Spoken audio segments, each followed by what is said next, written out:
ஐயா வணக்கங்க ஐயா. வணக்கங்க. என் பேர் தேவிங்க ஐயா. நாங்கள் தொழில்முறை ஜோதிடர். கணவர் மனைவி 2 பேருமே தொழில் தான் பண்ணுறோம். ரொம்ப சந்தோஷம். இதுதாங்க எங்கள் வீட்டுக்காரங்க இருக்காங்க. ஐயா வணக்கம் ஐயா. உங்களுக்கு தருங்களா? சரி சரி ஐயா, உங்களோட வகுப்பு எங்களுக்கு ரொம்ப உபயோகமாக இருந்ததுங்க ஐயா.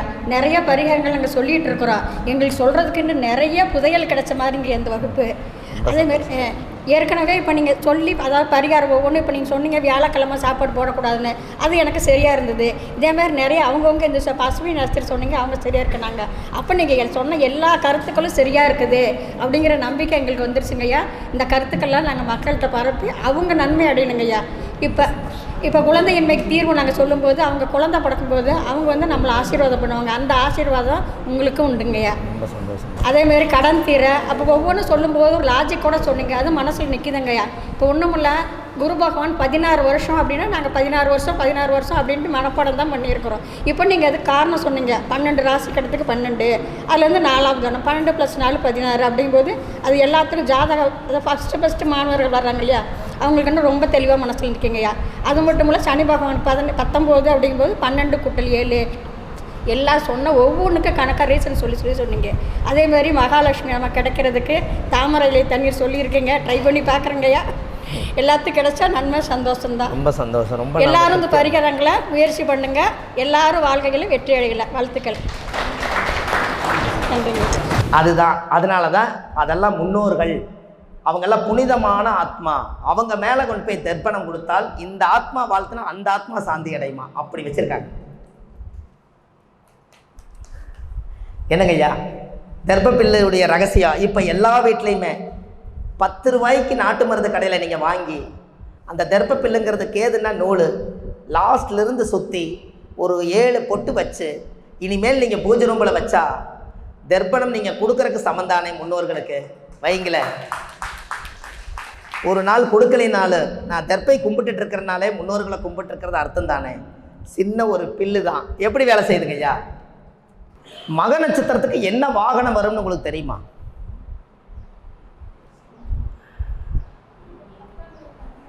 அம்மாவே சொல்லுங்க. கரெக்டாக சொல்கிறாங்க.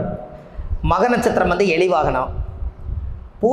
ஆணிலை பெண்ணெலி. பூர நட்சத்திரம் பெண்ணெலி, மக நட்சத்திரம் ஆணிலை. இது எந்த இடத்துல கொண்டு போய் வச்சுருக்காங்க? எந்த ராசியில்? சிம்மத்தில். Very good. ஒரு வம்சம் விருத்தி ஆகணும்னு சொன்னால் அது காலச்சக்கரத்துக்கு அது எத்தனாவது இடங்க ஐயா? வெரி. நீங்கள் திருமண பொருத்தம் பார்க்கும்போது யோனி எத்தனாவது வரும்? 5ஆவது வரும். 5ஆம் பாவம் தான் யோனின்னு சொல்லுவீங்க. அப்போது 5ஆம் பாவ யோனின்னா 16 நாளைக்கு ஒருக்கா குட்டி ஓட்டி இனப்பெருக்கத்தை உருவாக்கக்கூடியது ஆணிலையும் பெண்ணிலையும் தான். அதனால தான் 5ஆம் பாவ யோனின்னு வச்சுருக்காங்க. பார்த்துக்குங்க. மேசத்துலேருந்து 5ஆம் இடம் புத்திரஸ்தானம். குழந்தையை உருவாக்குறதுக்காக 5ஆம் இடம் ஆணிலையும் பெண்ணிலையும் இணைஞ்சு ஒரு இனப்பெருக்கத்துக்கு உருவாக்குறதுக்காக கொண்டு போய் 5ஆம் இடம் புத்திரஸ்தானம்னு லக்கணத்திலிருந்து 5ஆம் பாவத்தை எடுத்தது. காலச்சக்கரத்துக்கு 5 இதுதான். கரெக்டுங்களா ஐயா? இப்போ இந்த புத்திரஸ்தானத்தில் 5ஆம் பாவம்ங்கிறது இப்போ தெரிஞ்சு போச்சு. நீங்கள் சொல்லுவீங்க 5ஆம் பாவம் பூர்வீகம், 5ஆம் பாவம் குழந்தை, 5ஆம் பாவம் குலதெய்வம், 5ஆம் பாவம் தாத்தா, 5ஆம் பாவம் பாட்டன், இவங்களெல்லாம் நீங்கள் சொல்கிறீங்க. கரெக்டுங்களா ஐயா? அப்போது இந்த 5ஆம் பாவத்தில் தான் இந்த பூர்வ ஜென்மத்தினுடைய சாபம் பாவம் கர்மா எல்லாமே உருவாகிற இடம். மக நட்சத்திரமும் பூர நட்சத்திரமும் சேர்ந்து தான் இந்த உலகத்தை உருவாக்குனாங்க. அதனால தான் ஆதிபராசக்தி பூர நட்சத்திரம். சூரியன் வீடாக இருக்கிறதுனால அது சிவன் ராஜா. அதனால சத்தியம் சிவனும் அங்கே இருக்கா. என்னங்க ஐயா, இதெல்லாமே நாம் புதுசாக ஒன்றை கிரியேட் பண்ணிக்கிறோமா இல்லை ஏற்கனவே இருக்குதுங்களா ஐயா? அதை நம்ம எடுக்கிறோம், அதனால நம்ம சொல்கிறோம். கரெக்டுங்களா ஐயா? அப்போ இந்த 5ஆம் பாவம் புத்திரஸ்தானம், இந்த 5ஆம் பாவம் புத்திரஸ்தானம் இந்த ஜாதகத்தில் எப்படி உட்கார்ந்துருக்குதுன்னு பாருங்க. அப்போ முன்னோர்கள் எல்லாம் எளிய கொன்னா வம்ச விருத்தி ஆகாது. யாருக்கெல்லாம் யோனி பொருத்தம் தாம்பத்திய வாழ்க்கை நிறைவடையணுமோ அவங்க எலியை கொன்னா யோனி வேலை செய்யுமா? ஆனால் எலி சின்னதான், இடம்ல முடிச்சு அடிச்சு போடுறாங்க. அன்னையிலேருந்து அந்த குடும்பத்துக்குள்ள தாம்பத்திய வாழ்க்கை நின்று போயிடும். இனிமேல் அதுக்கு ஒரு பரிகாரம் அடிச்சு போட்டுனுங்க. நான் என்ன பண்ணுறது? இது ஒரு பிரச்சனை இருக்கேன், இதுக்கு ஒரு பரிகாரம் சொல்லணுமல்ல. இருந்தாலும் எலித்தொல்லை தாங்க முடியல, நான் அடிச்சிட்டுனுங்க. ரைட்டு. நீங்கள் என்ன பண்ணுறீங்க, விநாயகர் கோயில் கட்டினா ஒரு எலி வாகனம் செஞ்சு அவருக்கு கொண்டு போய் நீங்கள் கொடுத்து ஒரு அபிஷேகம் பண்ணி கும்பாபிஷேகத்தன்னைக்கு ஒரு எலி வாகனத்தை கொடுத்துருங்க. நான் செய்த பாவத்துக்கு பரிகாரம் தேடிட்டேன், இதுக்கு மேலே கடவுள் தான் பார்த்துக்கணும். எந்த எலி அடித்தமோ அந்த எலி வாகனத்தை செஞ்சுருங்கன்னு அவர் இந்த 3 பேர் அப்பர் சுந்தர் மாணிக்க வாசகர் எப்படி இல்லைனாலும் சிலையை செஞ்சு அந்த ஏட்டுச்சுவடியை எடுத்தாங்களோ, அது கல்லுன்னா இது கல், அது சாமின்னு இது சாமி, வச்சிருங்கன்னு சொல்கிறேன். எலி வாகனத்தை செஞ்சு வச்சுருங்க. யாராவது அப்படி நம்ம குடும்பத்தில் செஞ்சுருந்தாலும் கண்டிப்பாக இதை பார்த்தா எல்லா வீட்லேயும் அந்த காலத்தில் கூரைச்சாலை தான். இப்போ தான் டார்ச் வீடு, ஏசி வீடு. அப்போல்லாம் எலி இல்லாத காலமே இல்லை. அப்போது அன்னைக்கு சாபம் தான், இன்னைக்கு ஆடம்பரமாக வீடு கட்டி அந்த நிம்மதி இல்லாததுக்கு அது விட்ட சாபம் தான் இது. எப்படிங்க ஐயா, இன்னைக்கு அன்னைக்கு கூரைச்சாலையில் இருந்தனுங்க, நான் நிம்மதியாக இருந்தேன். இன்றைக்கி நான் டார்ச் வீட்டில் ஏசி 24 மணி நேரம் ஓடுது, ஆனால் ஒரு நாள் நான் நிம்மதியாக இல்லைங்கிறது காரணமே இப்படி ஆரம்பத்தில் தெரிஞ்சு செய்யக்கூடிய கர்ம வினைகள் தான் நம்மளுடைய யோகத்தை தாக்குது அப்படிங்கிற விஷயத்தை இது சொல்லுது. என்னங்க ஐயா, அப்போது இது ஏதோ ஒரு யோனி பொருத்தம் ஒரு ஜாதகத்துக்கு இல்லைன்னு சொன்னால், அந்த ஜாதகத்துக்கு அந்த காலத்தில் முன்னோர்கள் எல்லாம் இப்படியெல்லாம் ஒரு பாவங்களை செஞ்சதுனால தான் அந்த ஒரு தோஷம் அது அடிபட்டு போகுது. அப்போ நீங்கள் இதை செஞ்சால் யோனி பொருத்தம் கரெக்டாக வருமா வராதா? ஐயா, 5ஆம் பாவம் என்பது வம்சவிருத்தி. நல்லா பாருங்கள், சூரியன் அப்பா இறந்தா மூத்த மகன் கொல்லி வைக்கணுமா, இளைய மகன் கொல்லி வைக்கணுங்களா ஐயா? என்னங்க ஐயா, தாய்க்கு தலைமகன் கரெக்டு. இது எதாவது ரூலாக இருக்குது, இது எதாவது சொல்ல முடியுமா முன்னால்? ஐயா, தாய்க்கு தலைமகன், தகப்பனுக்கு இளைய மகன்னா தாய் வந்து எத்தனை மடங்கு ஐயா? ஓ, 4ஆம் மடம். அப்போ 4ஆம் மடம் தாய். அது கர்மம் பண்ணுறதுக்கு 4க்கு 10 எத்தனை மடம் வருது? தாய்க்கு கடகம், கடகத்துக்கு 10 எத்தனை மடம்? மேசம். கரெக்டாக சொன்னீங்க. அப்போ தாய்க்கு தலைமகன்னா மேசத்தில் என்ன கிரகம் உச்சம்? அப்போ சூரிய மூத்த மகன் தானே, அதனால தாய்க்கு தலைமகன் கொல்லி வைக்கிறார். அங்கே சனி நீசா. எப்படி? அதே தகப்பனுக்கு இளைய மகன்னா காலச்சக்கரத்துக்கு 9ஆம் இடம் தகப்பாஸ்தானம். எத்தனாவது வீடு? தனுசு, 9வது வீடு. அதுக்கு 10 எத்தனாவது வீடு வருது?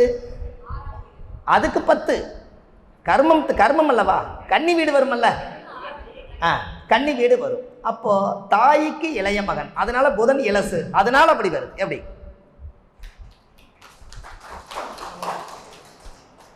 என்னங்கய்யா, அந்த காலத்துல முன்னோர்கள் எல்லாம் இவங்க கொல்லி வைக்கக்கூடாது அவங்க கொல்லி வைக்கக்கூடாதுன்னு அந்த காலத்தில் சண்டை போட்டாங்கல்லங்க. இந்த பிரச்சனையினால தான் சண்டை போட்டாங்க. காலச்சக்கரத்தை மாற்றி செஞ்சால் குடும்பத்தில் சண்டை வந்துடும். அதனால தான் தாய்க்கு தலைமகன், தகப்பனுக்கு இளைய மகன். அதனால தான் புனர்பூச நட்சத்திரத்தில் யாராவது பிறந்திருக்காங்களா? இங்கே இருக்கிறவங்க யாராவது இருந்தால் கை தூக்குங்களேன். நல்ல வேலை, ஒருத்தருமே இல்லை, தப்பிச்ச. என்னங்கய்யா, ஒருத்தரும் இல்லை, தப்பிச்ச. ஏன்னா அங்கே இருக்கும்போது சொல்லக்கூடாது இல்லைங்க. புனர்பூச நட்சத்திரத்தில் பிறந்தவங்களுக்கு உயிரோடு அப்பா அம்மா இருக்கும்போது ஆசீர்வாதம் வாங்கிடுங்க. ஏன்னா அப்பா அம்மா ஆசீர்வாதம் பண்ண மாட்டாங்க. தசரதன் இறக்கும்போது புனர்பூச நட்சத்திரம் ராமர் காட்டுக்குள்ளே இருந்தார், பரதன் தான் கொல்லி வச்சார். அப்பா அம்மாவுக்கு ஈமகாரியம் செய்ய முடியலையல்ல. அப்போ புனர்பூச நட்சத்திரக்காரு அப்பாவை பிரிஞ்சிருப்பாங்க, அப்பா அம்மாவுக்கிட்ட ஆசீர்வாதம் வாங்க முடியாது. அப்போ புனர்பூச நட்சத்திரத்தில் பிறந்தா அது கடகராசி, அதனால் அந்த வீட்டுக்கு ஆசீர்வாதம் வாங்க முடியாது. அதனால தான் அந்த புனர்பூச நட்சத்திரம் பிறந்துக்கிறவங்க யாராவது இருந்தால், யாராவது ஜாதகம் பார்க்க வந்தாங்கன்னா முதல்ல உங்கள் அப்பா அம்மாவை வீட்டில் உட்கார வச்சு முதல்ல பாத பூஜை பண்ணி நீ பெத்த அப்பா அம்மா கிட்டேருந்து ஆசீர்வாதம் வாங்க, அதுக்கப்புறம் தான் அது நிவர்த்தி ஆகும். கடைசி வரைக்குமே ராமருக்கு கொல்லி போடுறதுக்கு அந்த வாய்ப்பே கிடைக்கலைங்களா ஐயா? அவர் காட்டில் இருந்தார், பரதனுங்கிறவர் தான் கொல்லி வச்சார். தசரதனுக்கு ஆத்மா சாந்தி ஆச்சோ இல்லையோ தெரியல. ஆனால் தாய்க்கு தலைமகன், தகப்பனுக்கு இளைய மகன் கொல்லி மாற்றி வச்சிட்டாங்களா இல்லையா? ஆனால் காலச்சக்கரத்துக்கு அது ஏமாற்றம்.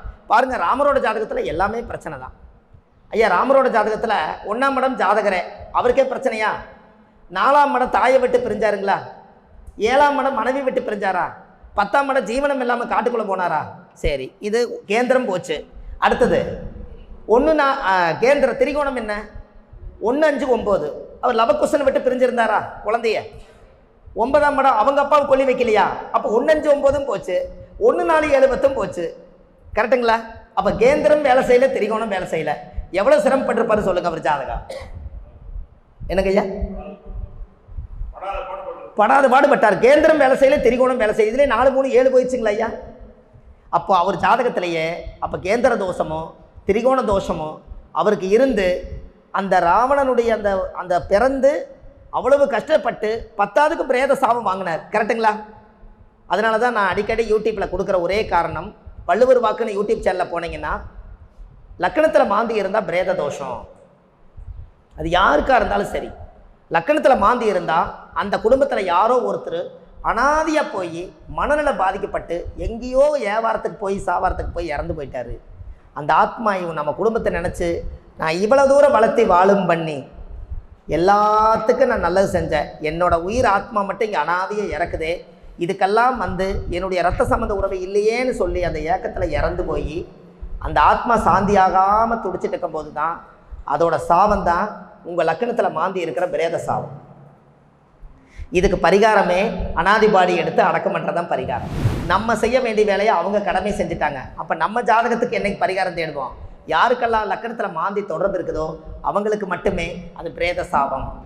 ஒரு பாடி எடுத்து அடக்கம் பண்ணுங்க, அஸ்வமேத யாகம் நடத்துறதுக்கு சமம். அந்த காலத்தில் சொன்னதே குழுக நின்ன வீடு குட்டிச்சவர். அவங்க பெற்றவங்களும் கூட கையா போயிருக்க மாட்டாங்க இறந்து போனவங்களுக்கு. ஆனால் நாங்கள் போய் கையாவில் போய் தெதி கொடுத்துட்டு வரோம். அப்போ உண்மையாலுமே அந்த ஆத்மா சாந்தி ஆகுமா? அது சாந்தி ஆனதுக்கு நம்ம அடியன் காரணமாக கொஞ்சம் ஒரு பாயிண்ட் நம்மளுக்கு புண்ணியம் கிடைக்காது. அவங்களுக்கு போகும்போது ஒரு மாலை போட்டு அவங்கள தாட்டி விடுங்க. போகும்போது அவர் கடைசியாக அந்த மாலை வாங்கிட்டு உங்களை வாழ்த்திட்டு போவார். அதில் பிரேத சாவ நிவர்த்தியாது.